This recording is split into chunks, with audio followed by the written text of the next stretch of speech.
Pinarayi Vijayan private ലിമിറ്റഡാണ്. മുതലാളിക്ക് ഇഷ്ടമുള്ള തൊഴിലാളികളെ വിളിക്കും, ഇഷ്ടമില്ലാത്ത തൊഴിലാളികളെ പറഞ്ഞുവിടും. മുതലാളി എന്ത് പറഞ്ഞാലും ഓംറ, അത്രേ ഉള്ളൂ. വിഷമൊന്നുമില്ല.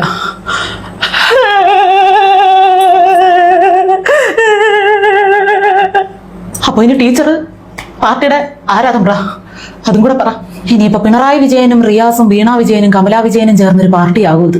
നട്ടപ്പാതിരെന്നോ 10 വെളുപ്പാങ്കാലം എന്നോ നോക്കാതെ എപ്പോഴും ഏത് സമയത്തും തീവ്രത ഇളക്കാൻ ചാടി ഇറങ്ങിക്കൊണ്ടിരുന്ന ബാലസഖാവിനെ ആദ്യം കൂടി ഇറക്കി. ഇപ്പതാ കുഴപ്പമില്ല, ഇനിയിപ്പോ രാജാവ് മാത്രം മതി, പ്രജകളൊന്നും ആവശ്യമില്ല എന്ന നില വന്നാലും ഞങ്ങളെ കാൽച്ചുവട്ടിൽ കാൽപാദം നക്കിക്കിടക്കും. അത് ഞങ്ങളുടെ അവകാശമാണ്. എന്നാലും ഈ പാർട്ടിയെ കുറിച്ച് ഒരു ചുക്ക് നിങ്ങൾക്ക് അറിയില്ലെന്ന് പറഞ്ഞപ്പോ ഇത്രയും വലിയൊരു കഷ്ണം ചുക്ക് ഞങ്ങൾക്ക് വേണ്ടി വെച്ചിട്ടുണ്ടെന്ന് അറിഞ്ഞില്ല. പുതിയ 9 നില മാളികയിൽ ഒരു മുറി തന്നിട്ടുണ്ട്. ഇനി അതിനും അവകാശമില്ല എന്നെല്ലാം പറയോ? 10-60 കൊല്ലം ഇതിനുവേണ്ടി കൊടിയും പിടിച്ച് ആളുകളുടെ വായിരിക്കുന്ന തെറിയും കേട്ട് കല്ല് എറിഞ്ഞ് നടന്നതല്ലേ. അതുകൊണ്ട് വല്ല ബാലരമയും വായിച്ച് അതിനകത്തും എല്ലാം ചുരുണ്ട് കൂടിക്കോളാം. പിന്നെ പുറത്ത് ബോംബ് പൊട്ടുന്ന ശബ്ദം വല്ലതും ഉണ്ടോ എന്ന് പരിശോധിക്കാൻ, ഞെട്ടണോ വേണ്ടോ എന്ന് തീരുമാനിക്കാൻ ഒരാള് വേണ്ടേ? തമ്പുരാന്റെ പാർട്ടി, തമ്പുരാന്റെ ഇഷ്ടങ്ങൾ. അടിമച്ചങ്ങല പൊട്ടിക്കാൻ ഏതായാലും ഞങ്ങളാരും ഉദ്ദേശിച്ചിട്ടില്ല. ഒന്ന് വളരുമ്പോ ഒന്ന് തകരും, അത് സ്വാഭാവികമാണ്. മാർക്സിസം തളർന്നപ്പോൾ പിണറായി വളർന്നു. ഒന്ന് ചീഞ്ഞാൽ മറ്റൊന്നിന് വളമാകണ്ടേ?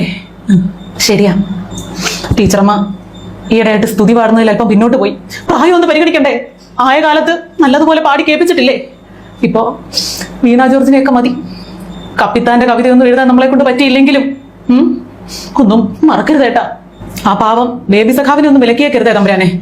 അയാള് പാർട്ടിയുടെ അഖിലേന്ത്യാ സെക്രട്ടറി, അത് മറക്കരുത്. കഴിഞ്ഞ ദിവസം നോക്കുകുത്തിയാക്കി നിർത്തിക്കൊണ്ട് ഏറ്റവും പിറകിൽ നിന്ന് എത്തിവലിഞ്ഞ് നോക്കിയ ഉദ്ഘാടനം കണ്ടത്, AKG സെന്ററിന്റെ ഉദ്ഘാടനമേ. പിന്നെ ഇവിടെ ഞാൻ മതി, ഞാൻ മാത്രം മതി എന്ന് വിചാരിക്കുമ്പോ പ്രായം 18 അല്ല നിങ്ങൾക്കും എന്നത് ഓർമ്മ വേണം. പഴുത്തല വീടുമ്പോ പച്ചല ചിരിച്ചോ?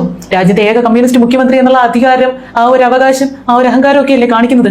കാണിച്ചു ഉപ്പ് വെച്ച കലം പോലെ ആയി. ഇനി പെട്ടെന്ന് ഒരു ദിവസം കേന്ദ്ര കമ്മിറ്റിയിലും വേണ്ട, പാർട്ടിയുടെ ഒരു പരിപാടിയിലും പങ്കെടുക്കണ്ട, കൊച്ചുമക്കളെയും കളിപ്പിച്ച് വീട്ടിൽ ഇരിക്കാനുള്ള പ്രായമായി. ഇനി യുവാക്കൾ ഇറങ്ങട്ടെ എന്നും പറഞ്ഞ് വീട്ടിൽ ഇരുത്തരുതേ. ഡൈ അടിച്ച് നടക്കുന്ന ബാക്കിയുള്ള മധുര 17കാർക്കൊക്കെ ഇതൊരു പാഠമാണ് കേട്ടോ. കിറ്റ് ദൈവത്തെ സ്തുതിച്ച് കീഴേന്ന് മാറാതെ നിന്ന നിങ്ങൾക്കൊക്കെ ഇരിക്കാൻ ഒരു കസേര കിട്ടും. അല്ലെങ്കിൽ എല്ലാവരുടെയും മുന്നിൽ വെച്ച് ഇങ്ങനെ നാറ്റിക്കും. മാധ്യമങ്ങളോട് കടക്ക് പുറത്ത് എന്ന് പറയുന്നത് കേട്ട് ഊറിച്ചിരിച്ച ടീച്ചർ ഇപ്പതാ പുറത്ത് കടന്ന് അദാനിയുടെ ജാക്കറ്റും പതിച്ച് കുടുംബസമേതം ഇന്നലെ വിഴിഞ്ഞത്ത് കപ്പലും തുറമുഖവും കാണാൻ വേണ്ടി പോയപ്പോഴും എത്രയോ പേര് കളിയാക്കി ചിരിച്ചിട്ടും ഒപ്പം നിന്നതാണ്. അതാത് ദിവസങ്ങളിൽ മറക്കാതെ പിള്ളേരെ കൊണ്ട് ഫേസ്ബുക്ക് പോസ്റ്റുകൾ പതിപ്പിച്ചും പ്രൊഫൈൽ പിക്ചറുകൾ മാറ്റിയും പാർട്ടിയെ സപ്പോർട്ട് ചെയ്തവളാണ് ഈ വയസ്സാം കാലത്തും. കസേര കിട്ടാൻ വേണ്ടി സ്നേഹത്തിന്റെ കടയിൽ പോയി ഒരു പരിപ്പുവടയും ചായയും കഴിക്കുന്നതിനെ കുറിച്ച് ആലോചിക്കാൻ സമയമായി. കമ്മ്യൂണിസ്റ്റ് അങ്ങനെ ഫാസിസ്റ്റായി, ഫാസിസ്റ്റ് അങ്ങനെ പിണറായിസ്റ്റ് പാർട്ടിയായി. എന്നാലും പേരിന് നോക്കുകുത്തിയായിട്ട് സംസ്ഥാന സെക്രട്ടറി എന്തിനാ പാർട്ടിക്ക്? അപ്പൊ